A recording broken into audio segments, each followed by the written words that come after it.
لا حول ولا قوة إلا بالله العلي العظيم. بسم الله الرحمن الرحيم.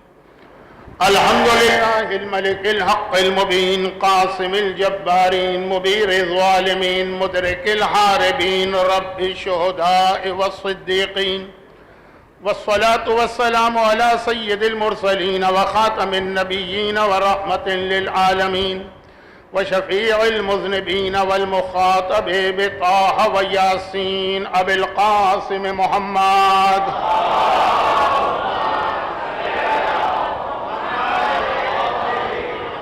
وآله الطيبين الطاهرين الذين أذهب الله عنهم الرجس وطهرهم تطهيرا.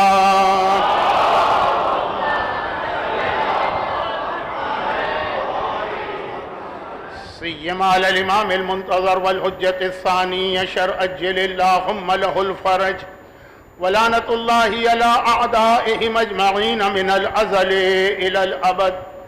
أما بعد، فقد قال الله عز وجل في كتابه المبين وفرقانه المتين وقرآنه المجيد وقوله الحق.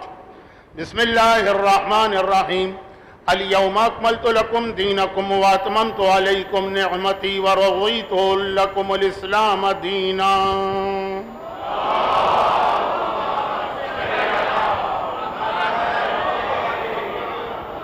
1446 ہجری 1446 ہجرہ کے ایام شہادت فاطمیہ کے سلسلے کی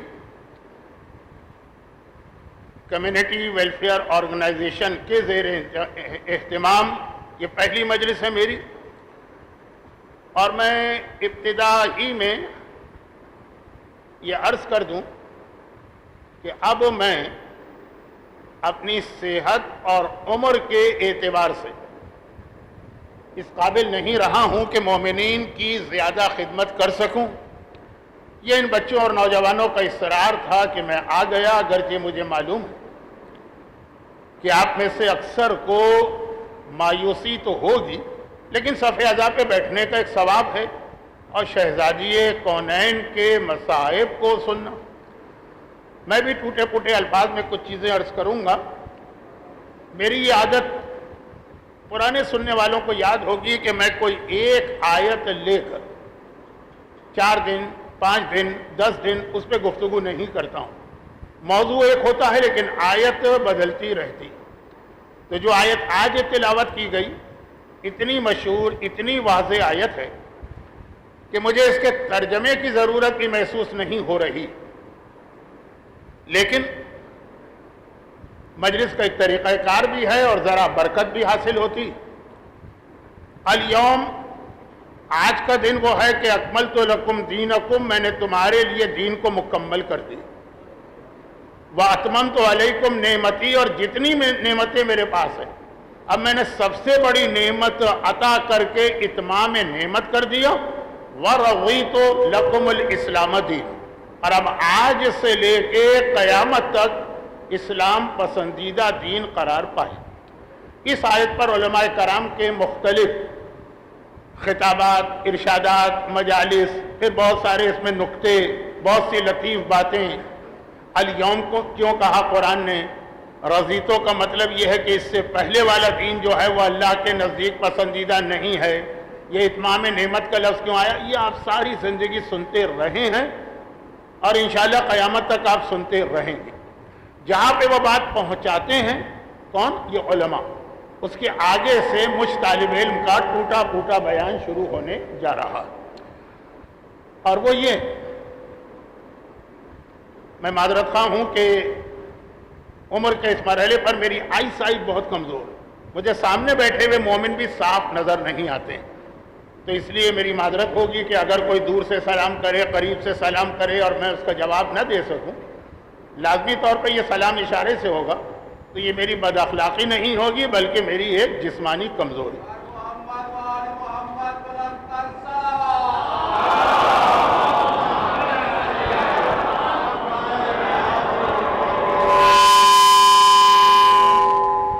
اب بات یہ ہے کہ دین کامل ہو گئے. اب یہ دین کامل ہوا جس اعلان کی وجہ سے، جس ذات کی وجہ سے، جس شخصیت کی وجہ سے جیسا کہ میں نے کہا کہ علماء اس پہ تو گفتگو کرتے رہتے ہیں، ساری زندگی آپ نے سنی اور سنتے رہیں گے قیامت تک، لیکن اب یہ دین مکمل ہو گیا، اس کے بعد اس حوالے سے ہماری ذمہ داری کیا بنتی؟ ہماری سب سے بڑی ذمہ داری یہ بنتی ہے کہ اب جب دین کامل ہو گیا، اب مخمل میں ٹاٹ کا پیوند نہ لگا، اور اب جب یہ دین کامل ہو گیا تو کسی اور جانب دیکھنے یا توجہ دینے کی کوئی ضرورت نہیں۔ ہاں، جب تک دین نامکمل رہا ہو، جب تک دین میں کوئی چیز کی کمی رہی ہو، اس وقت تک تو چلیں یہ بات سمجھ میں آتی کہ بھائی اتنی چیز دین سے لینا اور اتنی چیز جو دین میں ہے ہی نہیں، اب یہ کامل نہیں ہوا دین، ابھی نامکمل ہے دین۔ اب یہ نامکمل ہے تو جو نامکمل چیز ہے وہ پھر جہاں سے ہم کو ملے گی وہاں سے ہم کو لینا۔ لیکن 18 ذی الحجہ کے اعلان غدیر کے بعد اب دائیں بائیں کسی طرف دیکھنے کی ضرورت نہیں ہے، جو کچھ ہے وہ اسی دین کے اندر ہے، اسی سے آپ کو ملے گا۔ یہ نہیں چلے گا کہ آپ آدھی بات دین سے لیں، آدھی بات اپنے کلچر سے لیں، آدھی بات دین سے لیں، آدھی بات اپنے زمانے سے لیں، آدھی بات دین سے لیں، آدھی بات آج کی ٹیکنالوجی کی ترقی سے لیں۔ یہ جملہ یاد رکھیے گا، میری آج کی پہلی مجلس کا اصل موضوع یہ بننے والا۔ قرآن کریم نے یہ پیغام مختلف انداز سے دیا، ادخلوا فی السلم کافہ۔ دیکھو، اسلام میں اگر داخل ہونا ہے تو مکمل طریقے سے داخل ہو، یہ نامکمل نہیں چلے گا کہ آدھا یہ آدھا وہ، آدھا تیتر آدھا بٹیر، ادھر مخمل، اس میں پیون لگانے کی ضرورت پڑ رہی ہے اور ٹاٹ کا لگا رہے ہو۔ تو جیسا کہ میں اکثر جملہ کہا کرتا تھا کہ نماز اللہ کے بتائے ہوئے طریقے سے، شادی ہمارے بتائے ہوئے طریقے سے، حج اللہ کے بتائے ہوئے طریقے سے، موت کی رسومات ہمارے بتائے ہوئے طریقے سے، زکوٰۃ اور خمس اللہ کے بتائے ہوئے طریقے سے، لیکن خوشی کے فنکشن یا غمی کے ہمارے اجتماعات اپنے طریقے سے، یہ غدیر کے بعد نہیں چل سکتا۔ غدیر سے پہلے تو شاید اس کی کوئی گنجائش ہو۔ اچھا، میں ایک بات یہ آپ کو یاد دلا دوں، کافی طویل عرصے کے بعد آپ کی خدمت کا موقع مل رہا ہے کہ میں عموماً مسلسل بیان کرتا ہوں، تو اس کے اندر شاید آپ حضرات کا زیادہ تعاون مجھے نہیں چاہیے ہوگا۔ آپ کا واہ واہ کہنا مجھے پسند تو آ رہا ہے، لیکن میرا سلسلہ کلام نہ رکے، مجھے وقت کا خیال کرتے ہوئے مجلس ختم کرنا ہے۔ تو اہم ترین بات یہ، یہاں پر شیخ عباس قمی جیسے محدث نے اور مورخ نے، وہ مرجع نہیں تھے، وہ مجتہد نہیں تھے، محدث تھے، علم حدیث کے ماہر، مورخ تھے، تاریخ کے ماہر، ایک واقعہ لکھا۔ یہ واقعہ میں اکثر مجلسوں میں پڑھا کرتا ہوں، لیکن چونکہ یہاں تو میں کئی سالوں کے بعد آ رہا ہوں، یہاں سے مطلب کراچی، اس لیے اگر آپ نے سن بھی لیا تو میں کوشش کروں گا کہ اسے بہت مختصر کروں، تاکہ جو لوگ سن چکے ہیں اور کئی بار سن چکے ہیں ان کا وقت ضائع نہ ہو۔ اور وہ واقعہ انہوں نے جس کے بارے میں لکھا ہے، اب اس وقت میرا حافظہ کام نہیں کر رہا ہے، دو میں سے کوئی ایک کے بارے میں لکھا، یا علامہ فخر الدین الرازی جن کی تفسیر بہت مشہور ہے، یا علامہ حافظ جلال الدین السیوطی۔ یہ دونوں ہمارے عالم نہیں، غیروں کے ہیں، دوسرے مکتب فکر کے، دونوں حافظ ہیں۔ البتہ رازی، علامہ رازی، فخر الدین الرازی قرآن کے حافظ ہیں، علامہ سیوطی حدیث کے حافظ ہیں۔ دونوں میں فرق کیا ہے؟ قرآن کا حافظ اسے کہتے ہیں جو قرآن کی 6236 آیتیں اسے زبانی یاد ہو، حفظ، وہ کہلاتا ہے قرآن کا حافظ، وہ فخر الدین الرازی تھے۔ اور حدیث کا حافظ اسے کہتے ہیں جسے 1,00,000 حدیثیں بمائے راویوں کے سلسلے کے 1,00,000 حدیثیں زبانی یاد ہو، وہ حافظ حدیث ہوتا۔ جلال الدین سیوطی حافظ حدیث ہیں، فخر الدین رازی حافظ قرآن ہیں۔ ان کا واقعہ کیا ہے؟ ان کے حالات بیان کرنے تو میں یہاں نہیں آیا ہوں، مختصر سا ایک واقعہ ہے کہ یہ دو ساری زندگی انہوں نے شیعت کے خلاف بھی بہت ساری کتابیں لکھی، تبلیغات کی، مناظرے کیے، وہ ایک الگ موضوع۔ ان میں سے کوئی ہے آخری عمر میں دین حقہ میں داخل ہو گئے، مذہب تشیع قبول کر لیا، اہل بیت کی عقیدہ ولایت کو مان لیا۔ تو کسی نے یہ پوچھا تھا، بالکل یہ آخری عمر میں، کہ ساری زندگی 60 سال 70 سال تو آپ ادھر دلیلوں پہ دلیلیں دیتے رہے کہ یہ امامت کا عقیدہ جو ہے وہ ثابت نہیں ہے اور ولایت کا عقیدہ ثابت نہیں، آخر میں کیا ہوا؟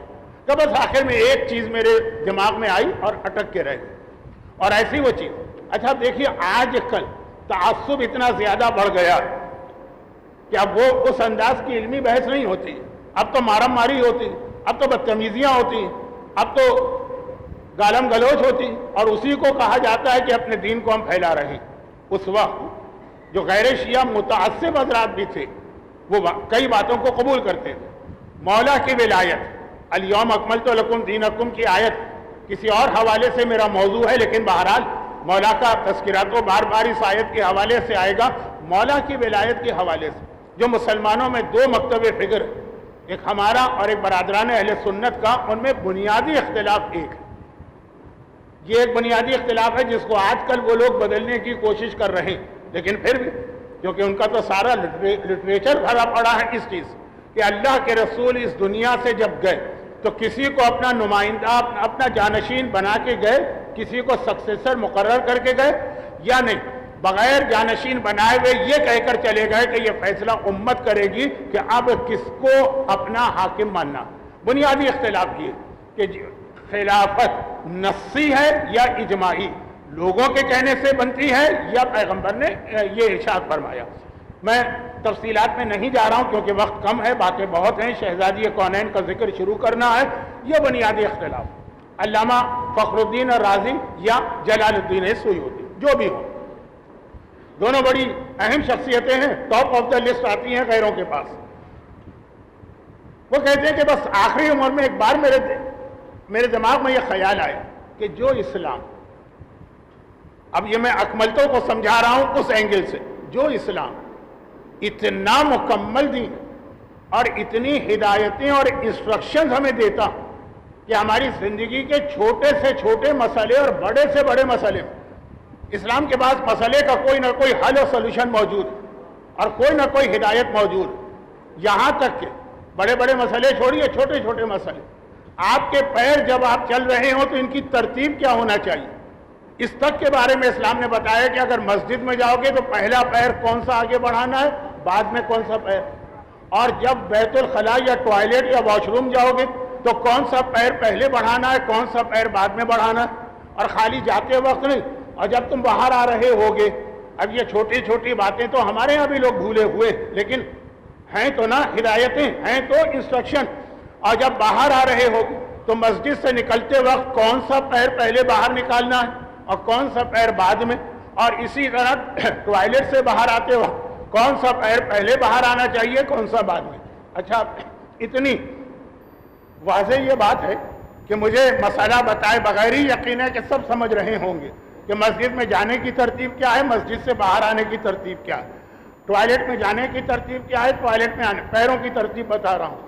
تو اب یہ کہتے ہیں کہ میں نے سوچا جو اسلام اتنا مکمل ہے کہ وہ ہمارے پیروں کی ترتیب تک ہم کو بتایا کرتا کہ کدھر جانا ہے تو کون سا پیر آگے کون سا پیر پیچھے، وہ اتنے بڑے مسئلے کو مبہم چھوڑ دے، حل ہی نہ کرے، امت کے حوالے کر دے کہ یہ طے کرتے رہنا کہ تمہارا حکمران کون ہوگا۔ وہ خالی حکمران نہیں ہے، وہ رسول کا جانشین بھی ہے، وہ خالی رسول کا جانشین نہیں ہے، وہ اللہ کا نمائندہ بھی ہے۔ اتنے بڑے مسئلے کو چھوڑ دیا جائے، میری عقل نے کہا یہ ہو ہی نہیں سکتا۔ اور اس کے بعد میرے پاس کوئی چوائس ہی نہیں تھی، دو نظریے تھے۔ ایک نظریہ کہتا ہے امت پہ چھوڑ دیا گیا، جب وہ غلط ہو گیا تو خود بخود دوسرا نظریہ ثابت ہو گیا۔ تو اب یہ واقعہ جو ہے، یہ واقعہ یہ اسی میرے جملے کی تشریح ہے کہ اسلام مکمل ہے، آپ کو اس کے ساتھ کسی اور کو ملانے کی ضرورت نہیں ہے، سب کچھ آپ کو یہاں پہ ملے گا۔ لیکن اس اسلام کی تکمیل میں ایک کمی نظر آتی ہے، اگر آپ وجود سیدہ کو نہ مانیں تو اس اسلام میں ایک کمی آپ کو نظر آئے گی، اور وہ کمی کیا ہے اس کو بیان کرنا شروع کر رہا ہوں۔ ہو سکتا ہے کہ آج بات پوری نہ ہو تو یہ بات کل مکمل ہوگی، لیکن صرف ایک چیز، اچھا یہ چیز بھی بہت مشہور ہے، ہمارے بہت سے علماء اس کو اپنے انداز سے بیان کرتے ہیں، میں وقت کو بچانے کے لیے 4 دن میں مجھے بہت اہم منزل تک آپ کو لے جانا۔ پہلے تو میرا ایک جملہ سن لیجیے، تھوڑی اس کی تشریح آج ہوگی، تھوڑی اس کی تشریح کل ہوگی، اور وہ جملہ یہ کہ دیکھیے پیغمبر رسول تو خیر سب سے اوپر ہے، ٹاپ سب سے اوپر رسول ہے، رسول کے نیچے جو معصوم نمائندے ہیں وہ 13 ہیں، 13 میں 12 ایک طرف ہے مرد، ایک اکیلی ایک طرف ہے خاتون، 12 ایک طرف ہے ایک طرف۔ اور یہ یاد رکھیے گا کہ 12 مل کر اب یہ توہین کا جملہ نہیں بننا پائے کیونکہ آج کل تو بہت زیادہ توہین آمیز باتیں ہونے لگی ہیں، بلکہ بعض چیزیں توہین آمیز نہیں، لیکن اس کو اس انداز سے میڈیا پہ اچھال دیا جاتا ہے کہ وہ بھی توہین لگنے لگتی۔ تو میں توہین کی نیت سے نہیں کہہ رہا، 12 مل کر جو دین کے لیے اور دین کو بچانے کے لیے، دیکھیں مسئلہ ولایت جو غدیر خم میں طے ہوا وہ دین پھیلانے کا نہیں، وہ دین کو بچانے کا۔ تو دین بچانا پھر دین پھیلے گا، دین پہنچانے کا نہیں۔ اصل جملہ یہ، وہ دین پہنچانے کا نہیں، دین اللہ کے رسول پہنچا گئے، اب دین کو پہلے بچانا اور پھر اسے پھیلانا، یہ ذمہ داری آتی ہے امامت کی۔ اس میں 12 مل کر جو جہاد کر رہے ہیں وہ سارا جہاد، اصل میرا جملہ تو تھا اس سے بھی زیادہ کا جہاد، وہ شہزادی کونین کا۔ شہزادی کونین کی سیرت کو ذہن میں رکھیے گا، 12 امام ترازو کے ایک پلے میں رکھیں گے، اکیلی فاطمہ ترازو کے دوسرے پلے میں ہوں گے، فاطمہ کا پلہ جھکتا نظر آئے تب بھی تعجب نہ کیجیے گا۔ اور اس کے پیچھے جو بات میں کہنے جا رہا ہوں وہ ہر زمانے کے اعتبار سے الگ ہوتی ہے، لیکن آج کے زمانے میں یہ ٹک ٹاک، یہ فیس بک، یہ واٹس ایپ، یہ یوٹیوب، یہ ذہن میں رکھ کے میرے جملے سنیے گا، کوشش کروں گا کم از کم یہ بات آج میں پہنچا دوں۔ 12 امام ان کی ساری زندگی کی محنتیں ایک طرف، اور شہزادی کونین کا دین کے حوالے سے بہت بڑی خدمت ایک طرف۔ شہزادی کو اسی لیے مرکز بنایا، ہم فاطمہ تو و ابوہا و بالوہا و بنوہا، یہ فاطمہ مرکز ہے کس چیز کی؟ فاطمہ مرکز ہے اس پیغمبر کی جو دین پہنچا رہا، فاطمہ مرکز ہے کس کی؟ اس علی کی کہ جو دین کو پھیلا رہا، فاطمہ مرکز ہے بنوہا اس اولاد کی جو دین کو بچا رہا ہے کربلا کے میدان میں۔ تو چاہے دین کو پھیلانے والا ہو، دین کو بچانے والا ہو، دین کو پہنچانے والا ہو، اس سب میں اہم ترین رول فاطمہ کا ہے۔ اب جو علماء کا جملہ ہے پہلے وہ میں سنا دوں، اور بہت مشہور جملہ، خاص طور پر خطیب اکبر مولانا مرزا محمد اطہر صاحب اکثر یہ کہا کرتے تھے، اور میں اسی سے استفادہ کرتے ہوئے اپنے موضوع پر آ رہا ہوں۔ وہ جو جملہ کہتے تھے وہ فضائل کی حد تک تھا، میں جو جملہ کہہ رہا ہوں وہ سیرت سیدہ کا ایک اہم پیغام ہمارے لیے۔ تو پہلے ان کا جملہ سنیے کہ مثلا کوئی ایسا علاقہ ہے جہاں آپ کبھی نہیں گئے، اور کسی نے وہاں تذکرہ کرتے، جیسے میں بطور مثال یہ کہہ دوں کہ آپ میں سے شاید بہت سارے لوگ یا اکثر لوگ مثلا آسٹریلیا نہیں گئے، وہاں پہ ایک امام باڑہ بنا، جیسے مثلا نام لے لوں الاسر یا اور کوئی امام باڑہ، بہت ہی شاندار طریقے سے بنا۔ اب اس کو سمجھانے کے لیے، یا نیو یارک کا کوئی امام باڑہ ہو یا ٹورنٹو کا کوئی امام باڑہ ہو، اس کو سمجھانے کے لیے ایک طریقہ تو یہ ہے کہ آپ کو پوری تفصیل بتائی جائے۔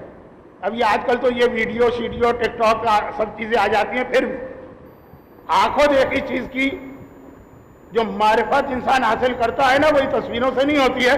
کوئی آپ کو سمجھا رہا ہے وہ اس طرح سے، وہ اس طرح سے، یہ ہے اس میں یہ چیزیں ہیں، وہ چیزیں سمجھ نہیں پا رہے ہیں، یا سمجھ رہے ہیں لیکن پورا نہیں سمجھ پا رہے ہیں۔ تو اگر بالکل اس کی شبیہ یا کاپی کوئی یہاں پر موجود ہو تو آپ سے کہہ دیا جائے کہ بھئی یہ سمجھ لو کہ جیسے فلاں امام باڑہ جو کراچی میں، جیسے مجھے یاد ہے میرے بچپنے جب نارتھ ناظم آباد میں حسینیہ سجادیہ بن رہا تھا، مرحوم علامہ رشید ترابی کی اہم ترین خدمات میں سے ایک، تو اس وقت مجھ سے کسی نے کہا کہ جو لکھنؤ کا بڑا امام باڑہ یہ بالکل اس کی کاپی ہے۔ میں لکھنؤ گیا نہیں، میں نے وہاں کا امام باڑہ دیکھا نہیں، لیکن جیسے ہی انہوں نے یہ جملہ کہا، بغیر گئے، بغیر دیکھے، بغیر تصویر کے، اس زمانے میں تو یہ ویڈیو شیڈیو کچھ نہیں ہوتا تھا، پورا اس کا نقشہ میرے ذہن میں آ گیا کہ وہ لکھنؤ کا امام باڑہ کیسا ہوگا جب یہ کہا کہ یہ حسینیہ سجادیہ بالکل اسی نقشے پہ بنایا گیا۔ آج کل تو لوگ الحمدللہ کثرت کے ساتھ کربلا اور نجف وغیرہ کی زیارت کو جا رہے ہیں، لیکن جب یہ بہت مشکل تھا تو جہاں جہاں اس کی ٹرو شبیہ بنائی گئی تھی، بالکل ریپلکا جیسا ہوا، بالکل اس کی شبیہ، لوگوں کو کہا جاتا تھا کہ جا کے یہ دیکھ لو، بالکل کربلا کے نقشے پہ اس کو بنایا گیا۔ آج کل تو بہت عام ہو گیا ہے، لیکن آج سے 100 سال پہلے لکھنؤ میں پورے کے پورے چہاردہ معصومین سے ریلیٹڈ جتنی زیارتیں تھیں ان کی ایسی شبیہ بنائی گئی، ہر اینٹ اس طرح سے لگائی گئی۔ بلکہ مجھے یاد ہے کہ ایک بار میں تذکرہ کر رہا تھا انہی مرحوم مولانا اطہر صاحب قبلہ سے، شہزادی کونین کا تذکرہ ہے اور مولا علی کی ولایت، اس کو ذہن میں رکھ کے سنیے گا کہ بھئی اگر یہ جنت البقیع آج اگر اجازت مل جائے اور کچھ آثار نظر آ رہے ہیں، یہ میں بعد میں بات کروں کہ آپ یہ روضے بنا سکتے ہیں تو، لیکن اب اس کو ٹوٹے ہوئے اتنا عرصہ گزر گیا، اس وقت کی تصویریں بھی نہیں ہیں، بہت ہے باہر کی ایک تصویر ہے وہ بھی پوری نہیں، تو کیسے بنایا جائے گا ویسا جیسا ٹوٹنے سے پہلے تھا؟ مرحوم مولانا نے، ہم لوگ دبئی میں ملتے تھے، مجھ سے کہا کوئی مسئلہ نہیں، جب وہ جنت البقیع واقعاً پوری شان و شوکت کے ساتھ عمارت تھی، اس وقت بھی لکھنؤ میں وہ اس زمانے کے جو بھی بادشاہ تھے یا نواب تھے، انہوں نے مکمل اس کی شبیہ لکھنؤ میں بنائی ہے جو آج تک موجود ہے۔ وہ نقشہ دیکھو گے بالکل ویسا ہے جیسے منہدم ہونے سے پہلے جنت البقیع تھی، تو اس کو بنانا کوئی مشکل کام نہیں، تیار شدہ اس کا نقشہ ہمارے پاس موجود ہے، اسی انداز سے جس انداز سے وہ صدیوں تک جنت البقیع کا روضہ رہا۔ تو دیکھیے اگر بالکل کاپی ہو، ریپلکا ہو، بالکل ویسی ہی شبیہ، تو بات کو سمجھنا کتنا آسان ہوتا، بلکہ جیسا میں نے یہ مثال دی کہ ٹوٹی ہوئی چیز کو بھی بنانا کتنا آسان۔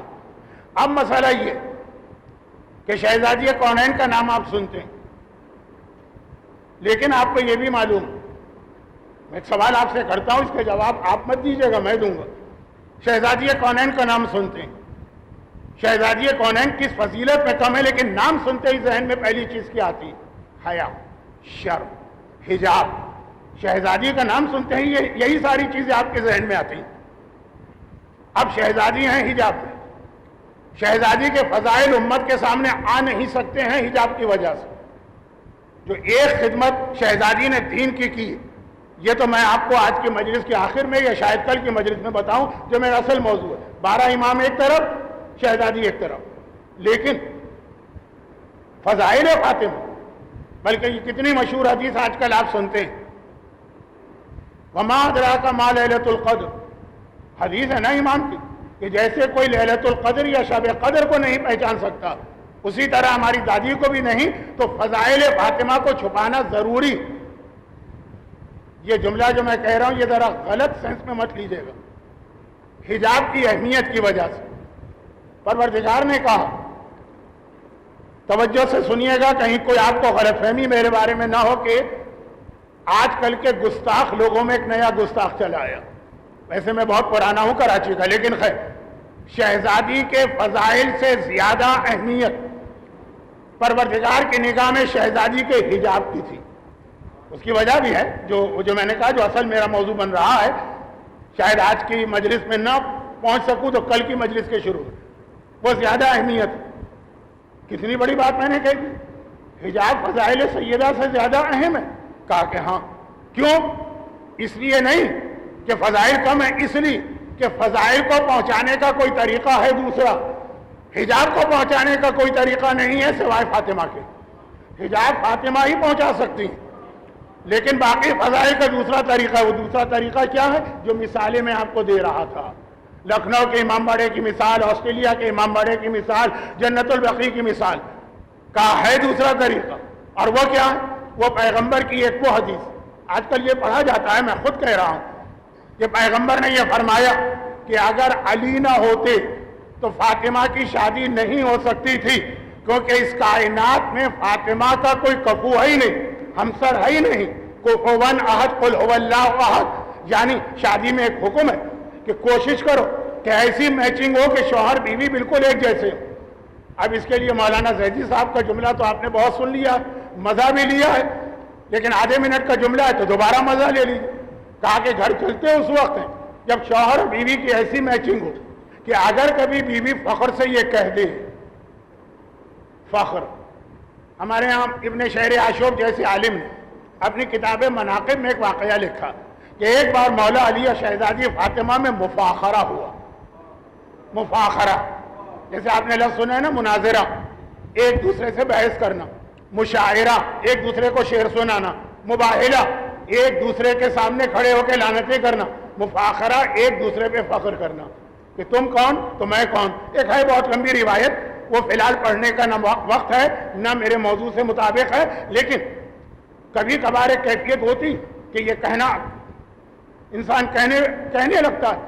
تو مولانا کہتے تھے زیدی صاحب کہ اگر کبھی گھر کس طرح چلتے ہیں، یہ بھی میرا ایک موضوع ہے، آنے والی 3 مجالس میں سے ایک کا، کہ اگر کبھی بیوی فخر کے عالم میں کہہ دی کہ بھائی پہچانو مجھے، میں کون ہوں، میں وہ ہوں جو رسول خدا کائنات کے حکمران کے گھر میں پیدا ہوئی، تو شوہر وہ ہے جو کہہ دے کہ مجھ سے کیا کہتی ہو، میں تو وہ ہوں جو اللہ کے گھر میں پیدا ہوا۔ تو بیوی رسول اللہ کے گھر میں جو کائنات کی افضل ترین ہستی ہے، تو شوہر وہ جو اللہ کے گھر میں پیدا ہوا۔ اسی طرح گھر چلتے ہیں، بس یہ یاد رکھیے، بعد میں تفصیل آئے گی، ابھی تو شہزادی کے حوالے سے پیغمبر کا جملہ کہ شہزادی شادی نہیں ہوتی اگر علی نہ ہوتی۔ علی ہے اس کائنات میں جو فاطمہ کے ہمسر۔ اب اس کے ذریعے پیغمبر کیا میسج دے رہے ہیں؟ بہت اہم میسج دے رہے ہیں۔ فضائل علی کا بیان ہو سکتا، فضائل سیدہ کو حجاب کی وجہ سے چھپانا ضروری ہے، کیونکہ حجاب صرف فاطمہ ہم کو بتا پائیں گے۔ فضائل فاطمہ دوسرے طریقے آ سکتے ہیں، وہ یہ دوسرا طریقہ یہ ہے۔ کیا مطلب یہ کہ علی کو تو ہر آدمی جانتا۔ علی کون ہے؟ سب سے پہلے اظہار اسلام کرنے والا، ورنہ ہمیشہ سے تو علی ایمان اور اسلام پر ہے۔ علی کون ہے؟ بستر رسول پہ سونے والا۔ علی کون ہے؟ مثلا مکے کی گلیوں میں دشمنوں کے پتھراؤ سے رسول کی حفاظت کرنے والا۔ علی کون ہے؟ بدر کو فتح کرنے والا۔ علی کون ہے؟ احد کی ہاری بھی جنگ کو دوبارہ جیتنے کے مرحلے میں لے جانے والا۔ علی کون ہے؟ لا فتح الا علی، لا سیف الا ذوالفقار کا قصیدہ جس کے لیے دنیا میں نہیں آسمان سے نازل ہوا۔ علی کون ہے؟ برز الایمان کلہ الی الکفر کلہ مصداق۔ علی کون ہے؟ ضربۃ علی یوم الخندق افضل من عبادت الثقلین۔ یہ فضائل کی سیڑھیاں ہیں جس پہ میرا مولا چڑھ رہا ہے۔ علی کون ہے؟ لأوتین الرایا غدا رجلا کرارا غیر فرار۔ علی کون ہے؟ دوش رسول پہ کھڑے ہو کر وہ شکنی کرنے والا۔ علی کون ہے؟ پیغمبر کے ہاتھوں میں آنے والا، کہ جسے ہاتھوں میں لے کے پیغمبر کہیں من کنت مولا فہذا علی مولا۔ اب یہ سارے فضائل کی سیڑھیاں علی چڑھ رہے ہیں۔ جب آخری منزل پہ پہنچے پتہ چلا وہیں پہ فاطمہ کھڑی نظر آ رہی ہے۔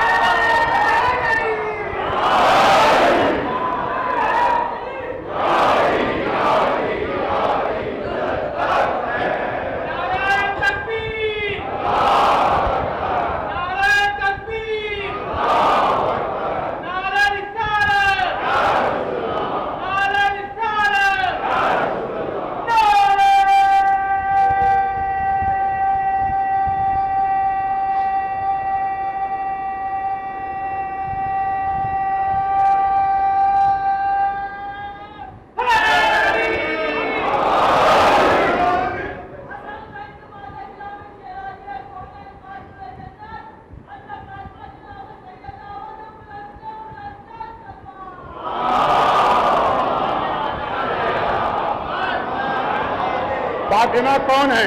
کہا کہ اگر علی نہ ہوتے تو فاطمہ کا کوئی کفو، کوئی ہمسر، کوئی مثل، کوئی برابر نہ ہوتا۔ تو فضائل کی اتنی سیڑھیاں علی چڑھ رہے ہیں، یہ سارے فضائل سیدہ بنتے جا رہے ہیں، یہ ساری منزلت سیدہ بنتی جا رہی ہے۔ تو فاطمہ کے فضائل علی کے ذریعے سے آ سکتے ہیں، مگر حجاب کا پیغام جو ہمارے مردوں کو دینا ہے، حجاب کا پیغام جو ہماری عورتوں کو دینا ہے۔ آپ کے ذہن میں ایک سوال آ رہا ہوگا، کیونکہ آج کل یہ اس قسم کے اعتراضات ممبر سے بھی بہت کیے جانے لگے کہ واہ، کیا حجاب اتنی بڑی اہم چیز بنا دیا گیا کہ آپ نے کہا کہ فاطمہ کی سیرت کا اہم ترین پیغام حجاب، جس کے لیے فضائل کو علی کے ذریعے سے پہنچایا گیا۔ جی ہاں، میں آ رہا ہوں اس منزل کے اوپر کہ کیوں یہ جملہ میں نے کہا۔ خالی ایک اسکارف کا نام حجاب نہیں، خالی ایک ڈریسنگ کا نام حجاب نہیں۔ ابھی آ رہا ہوں، بہت اہم میسج ہے، لیکن پہلے یہ بات مکمل ہو جائے کہ اب یہ جو پیغمبر نے ارشاد فرمائے کہ جتنے فضائل علی کے ہیں، کتنے، کہ اگر دنیا کے تمام سمندر سیاہی بن جائیں، تمام درخت قلم بن جائیں، تمام جن و انس مل کے علی کے فضائل لکھنا چاہیں تو نہیں لکھ سکتے۔ یہ سارے خود بخود اس حدیث کی وجہ سے یہ سارے خود بخود فضائل فاطمہ بن گئے، اتنے فضائل۔ اور اسی لیے ایک بات اور یاد رکھیں، ضمنی بات آ گئی ہے، وہ یہ کہ دو چیزیں اسلام میں ایسی، ابھی تو میں نے جو حجاب کے بارے میں خالی بات شروع کی، اب پوری نہیں کر پاؤں گا، کیونکہ یہ والی چیز اس وقت جو میرے ذہن میں آئی ہے اسی فضائل علی اور فضائل فاطمہ کے تسلسل میں ہے، تو اس کو آج ہی مکمل کر لوں تاکہ کل دوبارہ یہ دہرانا نہ پڑے۔ ایک بات یاد رکھیے، دو چیزیں ایسی کہ جو اسلام میں ایسی قائم ہوئی کہ ایک یادگار ہے علی کی اور ایک یادگار ہے فاطمہ کی۔ علی اور فاطمہ، ذرا پیغمبر نے کہا نا کہ فضائل میں میچنگ ہے تو میچنگ کئی حوالے سے۔ پہلی بات یہ سن لیجیے، اللہ کے رسول شہزادی کے بابا ہیں، مگر پیغمبر علی کے بھی بابا۔ روایت کیا ہے؟ آج پہ امام کی مشہور روایت، مجھے معلوم ہے کہ آج کل یہ روایتیں بہت پڑھی جا رہی ہیں، لیکن ایک ربط کلام کے لیے پیغمبر کا ایک مشہور ترین لقب نہیں، کنیت، ابو القاسم، قاسم کے بابا۔ امام نے سوال بھی کیا تھا راوی سے اور پھر امام نے جواب بھی دیا تھا۔ وقت نہیں ہے کہ میں پوری روایت پڑھوں۔ شیخ صدوق نے اخبار عیون الرضا میں آج امام سے ہی بات نقل کی۔ ابو القاسم، قاسم کے باپ۔ پیغمبر نے یہ سوال کیا کہ معصوم نے سوال کیا، یا چھوڑ دیجئے حدیث کے الفاظ میں بہت وقت لگے گا۔ قاسم کے بابا، راوی کا سوال یہ تھا کہ آخر پیغمبر کو ابو القاسم کیوں کہتے ہیں؟ پیغمبر کے سب سے بڑے بیٹے کا نام تھا قاسم۔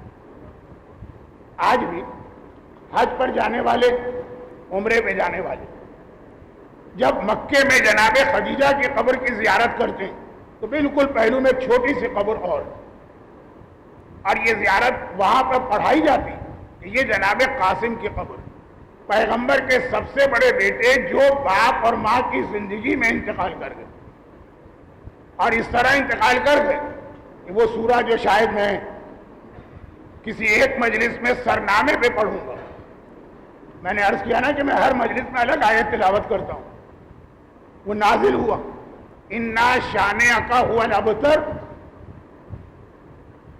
تیرا دشمن ابتر ہے، ابتر مانے جس کی نسل کٹ جائے۔ تو یہ جناب قاسم کی موت پہ یہ آیت آئی جب دشمنوں نے تانا دیا کہ تمہارا بیٹا تو دنیا سے چلا گیا۔ راوی نے کہا کہ مسلمان کہتے ہیں کہ اس کی وجہ سے قاسم کے بابا، اس وجہ سے پیغمبر کو ابو القاسم کہتے ہیں۔ ہم اور آپ دعائے توسل کا آغاز کس سے کرتے ہیں؟ پیغمبر کی ابو القاسم کنیت سے۔ امام نے کہا نہیں، وہ ہے، وہ ظاہری اعتبار سے ہے لیکن وہ حقیقت نہیں۔ پتا ہے کہ قاسم کسے کہتے ہیں؟ قاسم ہے ہمارے دادا علی ابن ابی طالب کا لقب۔ ابو القاسم کا مطلب ہے کہ پیغمبر ابو القاسم، قاسم کے بابا یعنی علی کے بابا۔ اچھا ایک بات اور سن لیجئے، قاسم دو طریقے سے پڑھا جاتا ہے اردو میں، سین سے بھی، سواد سے بھی۔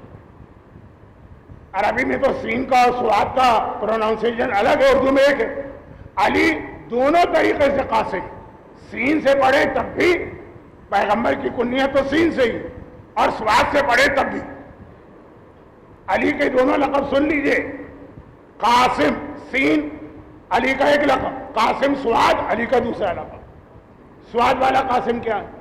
جو ہم دعائے ابتدا میں پڑھتے ہیں اللہ کے لیے، قاسم الجباری۔ قاسم کہتے ہیں کمر توڑنے والا، قاسم الجباری، اللہ ظالموں کی کمر توڑنے والا۔ اصل نام تو یہ اللہ کا ہے لیکن اس میں شریک کیا ہے مولا کو بھی، مولا کا لقب ہے سواد والا قاسم۔ یہ لقب کس دن پڑا؟ یہ لقب بدر کی لڑائی میں ہوا تھا، جب بدر میں مسلمان اپنے 3 سپاہی بھیجے، مکے والوں نے کہا کہ نہیں ہمیں یہ نہیں چاہیے، ہمیں وہ سپاہی چاہیے جو مکے کے لوگ، یہ تو مدینے والے۔ تو مولا جب گئے نا، جب مولا کو آتا دیکھا تو اس وقت پورے لشکر کفار نے ابو جہل کی قیادت میں جملہ کہا، جاء قاسمنا، ہمارا قاسم آ گیا۔ علی کو دیکھ کر کہا ہمارا قاسم آ گیا۔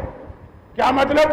جب مکے کی گلیوں میں یہی بچے جو آج بدر میں جوان ہو کر لڑنے آئے، جب یہ بچے تھے اور پیغمبر پر پتھر مار رہے تھے اور میرا مولا پیغمبر کے تحفظ و دفاع کے لیے ساتھ چلا، ادھر سے پتھر آیا، علی نے جیب سے کھجور کی گٹھلیاں نکال کے ان کی کمر پہ ماری، ہر بچہ کمر پکڑ کے بیٹھ گیا، کہنے لگا قسمنا علی، قسمنا علی، علی نے ہماری کمر توڑ دی۔ اس دن سے علی کا لقب بنا قاسم، سعاد سے قاسم یعنی کافروں کی کمر توڑنے والا، اور سین سے قاسم، سین سے قاسم، سین کے قاسم کا مطلب ہے تقسیم کرنے والا۔ امام فرماتے ہیں کہ میرے دادا کا لقب ہے کیونکہ میرا دادا وہ ہے جو جنت و جہنم میں تقسیم کرنے والا ہوگا۔ کسی کو دیکھ کر کہے گا یہ میرا والا ہے، اے جنت اسے لے لے، کسی کو دیکھ کر کہے گا اے جہنم یہ میرا دشمن ہے تو اسے لے لے۔ علی قاسم ہے، تقسیم کرنے والے ہیں، یعنی جنت و جہنم میں تمام انسانوں کو تقسیم کریں گے۔ یہ پیغمبر علی کے بھی بابا ہیں، فاطمہ کے بھی بابا ہیں۔ علی اور فاطمہ کفو ساتھ چل رہے ہیں، مگر ایک جگہ جا کر سیرت میں دو چیزیں آ جاتی ہیں۔ ایک یادگار، یادگار کا لفظ تو اچھا نہیں ہوتا، یادگار کہتے ہیں جو چیز ختم ہو جائے۔ ایک سنت، ایک طریقہ اسلام میں ایسا ہے جو علی کی وجہ سے قائم ہے، حکم خدا ہے مگر ذریعہ علی کو بنایا۔ اور ایک سنت و طریقہ اسلام میں وہ جو فاطمہ کے ذریعے سے قائم ہے، حکم خدا ہے ذریعہ فاطمہ بنی، اور وہ کیا؟ مسجدیں دنیا میں جتنی بھی آپ کو نظر آئیں گی یہ علی کی برکت ہے۔ دو جملے صرف، عمر ابن عبدالعزیز کا واقعہ نہیں پڑھا، صرف دو جملے۔ خانہ کعبہ ہمیشہ سے کعبہ تھا لیکن قبلہ نہیں بنا۔ قبلہ کب بنا؟ جب علی کی ولادت ہوئی۔ سب سے پہلی مسجد جو دنیا میں اسلام کے آنے کے بعد بنی اس کا نام ہے مسجد قباء۔ دیکھیں چہرے مجھے نظر آ رہے ہیں، حج بھی کیا ہے، عمرہ بھی کیا ہے، ایک نہیں کئی بار مسجد قباء کی ہم زیارت کرتے ہیں۔ کیوں؟ کہ یہ دنیا کی سب سے پہلی مسجد ہے پیغمبر کے اعلان رسالت کے بعد۔ لَمَسْجِدٌ أُسِّسَ عَلَى التَّقْوَى مِنْ أَوَّلِ يَوْمٍ۔ قرآن تعریف کر رہا ہے مسجد قباء بنی کیسے، یہ مسجد بنی کیسے، پہلی دنیا کی پہلی مسجد کیسے بنی ہے؟ پیغمبر قباء بستی سے مدینے جا رہے ہیں، قباء والوں نے ہاتھ جوڑے اور کہا کہ یا رسول اللہ آپ یہاں سے جا رہے ہیں، ہمیں کوئی یادگار دے کے جائیے تاکہ ہماری نسلیں فخر کرے کہ اللہ کا رسول مدینے میں بعد میں گیا، پہلے یہاں روکا۔ شب ہجرت مکے سے پیغمبر چلے، قباء میں روکے، اس وقت کا واقعہ، بعد میں مدینے میں داخل ہوئے۔ پیغمبر نے ایک بار کسی صحابی سے کہا کہ یہ میری اونٹنی بہت مشہور ہے نا اونٹنی کا واقعہ، اسے چلاؤ، وہ نہیں چلی۔ اور اس کے بعد ایک اور سے کہا تم چلاؤ، نہیں چلی۔ مولا سے کہا اے علی اس اونٹنی پر تم بیٹھو، جیسے ہی مولا بیٹھے جوش کے عالم میں اونٹنی کھڑی ہو، مشہور واقعہ، آپ نے عمرے میں بھی علماء سے سنا، آپ نے حج میں بھی سنا، آپ نے مجلسوں میں بھی سنا، اور اب میں بات ختم کرتا ہوں۔ جیسے ہی علی اونٹنی پہ بیٹھے ایک مرتبہ جوش کے عالم میں اونٹنی اچھل کے کھڑی ہوئی، علی کو ضرورت نہ پڑی چلانے کی، اونٹنی خود ہی چلتی ہے، ایک راؤنڈ لگا کے وہیں پہ آتی ہے جہاں سے چلی، اور مولا اترے۔ پیغمبر نے کہا قبیلے والوں سے یہ پتھر لگا دو، یہ میں مسجد بنا کے جا رہا ہوں، اس سے پہلے لوگ جانتے ہی نہیں تھے کہ مسجد کسے کہتے ہیں۔ کہا آج سے یہ مسجد ہے، دنیا کی پہلی مسجد، مدینے کی مسجد بعد میں بنی، مسجد قبلتین اس کے بھی بعد بنی، سب سے پہلی مسجد تو دنیا کی سب سے پہلی مسجد وہ ہے جس کو علی کے قدم لگے، جتنا جگہ میں علی سواری کو لے کے گھومے وہ مسجد بنی۔ قیامت تک کی جو مسجدیں ہیں وہ سب علی کے قدموں کی برکت ہے۔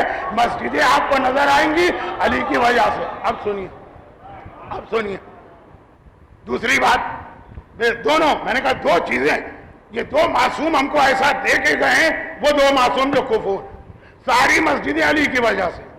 میں زیادہ اس تفصیل میں نہیں گیا کہ کعبہ قبلہ کیسے بنا، خیر نے کہا چلیں خالی بات مسجد تک رکھیں، کیونکہ آپ کے شہر میں کعبہ نہیں ہے، مسجدیں ہیں۔ کس کی وجہ سے؟ علی کے قدموں کی وجہ سے۔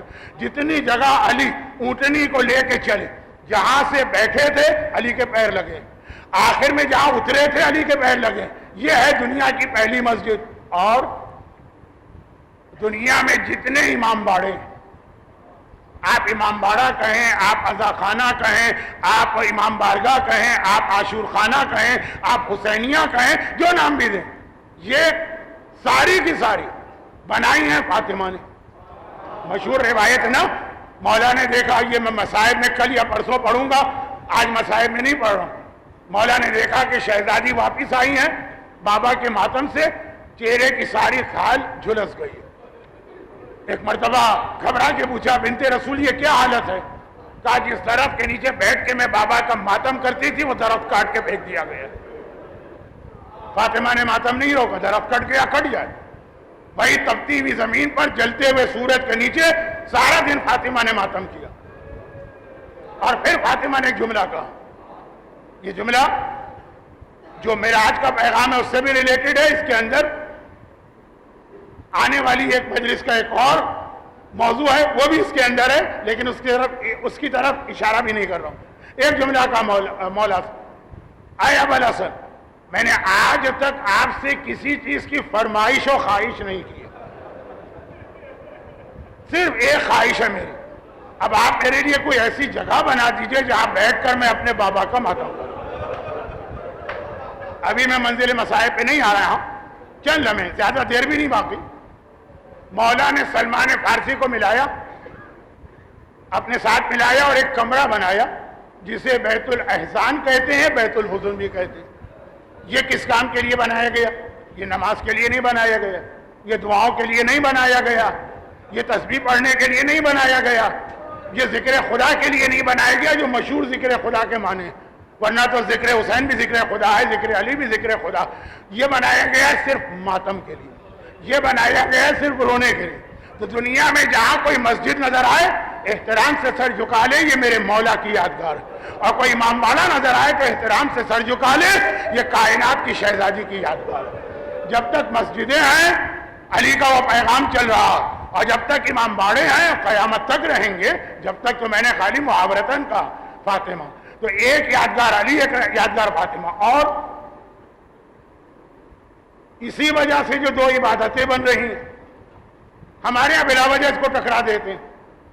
دیکھیے اگر کوئی آدمی یہ کہے کہ جی پتہ نہیں علی افضل ہیں کہ فاطمہ افضل ہیں, اس سے زیادہ بے وقوفانہ اور احمقانہ کوئی بحث نہیں ہوگی.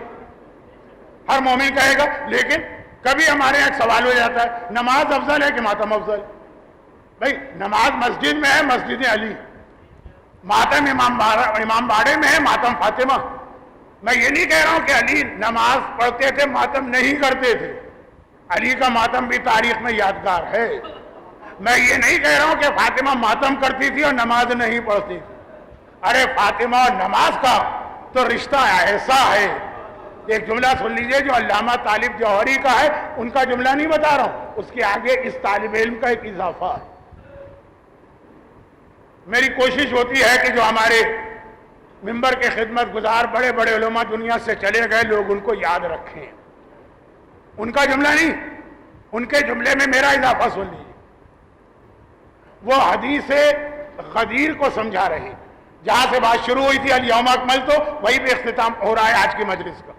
وہ حدیث غدیر کو سمجھا رہے ہیں, اور اسی نشتر پارک میں جس کے سامنے آپ بیٹھے تو ایک جملہ کہہ رہے ہیں کہ حدیث غدیر میں ایک لفظ آیا, لفظ بھی نہیں ایک حرف آیا, حرف یعنی ورڈ, انگریزی میں ورڈ نہیں لیٹر, ایک لیٹر آیا فا. من کنتو مولا فا فا فا ھذا علی مولا. فا فا کو سمجھا رہے ہیں. سورہ یاسین کی آیت آخری آیت, انما امرہ اذا اراد شیئا ان یقول لہ کن فیکون. کہ اللہ وہ ہے کہ جب کسی چیز کا ارادہ کرتا وہ کہتا ہے کن, ہو جا. فیکون تو وہ چیز ہو جاتی ہے. اب اللہ جب کہتا ہے ہو جا,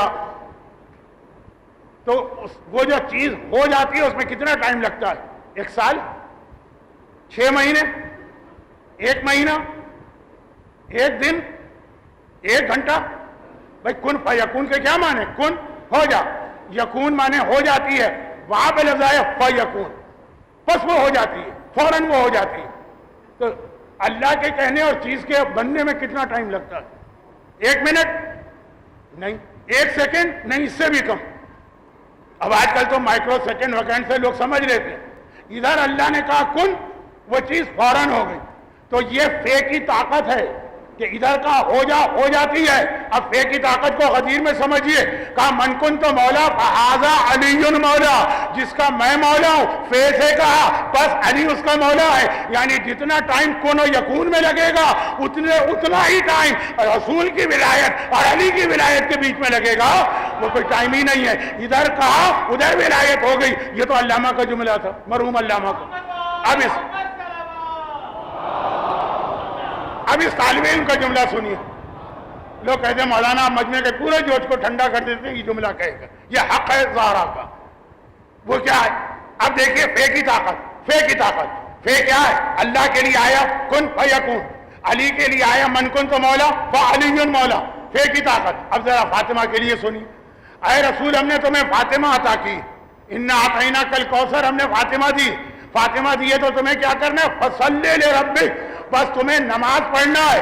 اسی فے کے ذریعے سمجھایا جس طرح کن اور یکون کے بیچ میں فاصلہ نہیں ہے, رسول اور علی کی ولایت میں فاصلہ نہیں ہے, اسی طرح وجود فاطمہ اور نماز کے بیچ میں فاصلہ نہیں ہو سکتا. ادھر کوثر ملے فصلی لربک, ادھر نماز کے لیے جھک جانا ہے, سجدہ کرنا ہے. تو فاطمہ اور نماز تو اتنا قریبی رشتہ. فا کی طاقت جو آپ فضائل کی حد تک تو سنتے ہیں لیکن کبھی پیغام کی حد تک بھی سنیے. فاطمہ والا کبھی نہ نماز میں کمی کرے گا, نہ تاخیر کرے گا, نہ غلطی کرے گا. یہ لفظ یاد رکھیے, غلطی بھی نہیں کرے گا. کوشش ہے کہ ایک تقریر اس موضوع پر ہو, لیکن اب میں نہیں کہہ سکتا کہ آگے 3 تقاریر میں کیا کہہ سکوں کہ کیا کہہ نہ سکوں. لیکن مسجد علی کی یادگار اس میں نماز ہو, امام باڑے فاطمہ کی یادگار اس میں ماتم, اور یہ دونوں ساتھ ساتھ چلتے ہیں. جیسے آپ علی کو فاطمہ پہ ترجیح نہیں دیں گے, فاطمہ کو علی پہ ترجیح نہیں دیں گے. آپ یہ نہیں کہہ سکتے ہیں کہ نمازی بننا ہے تو ماتم چھوڑنا ہے, ماتم کرنا ہے تو نماز چھوڑنا. اور خاص طور پر میں کہوں کہ ماتم تو ہے ہی فاطمہ کی وجہ سے, اور قرآن نے کہا جہاں فاطمہ ہوگی وہاں نماز ہوگی. انا اعطیناک الکوثر فصلی لربک, جہاں فاطمہ ہوگی وہاں نماز, اور اتنے جلدی ہوگی جیسے کن فیکون, جیسے رسول کی ولایت فعلی مولا کی ولایت. اور اسی سے اندازہ کر لیجیے کہ فاطمہ کی پسلیاں ٹوٹ چکی ہیں. فاطمہ کا پہلو شکستہ, فاطمہ کے بدن پہ کوڑے کا زخم ہے, مگر وقت نماز آئے تو دیکھیے کہ کس طرح سے فاطمہ مصلی پہ جا کے نماز پڑھ رہی. پھر وہ وقت آ گیا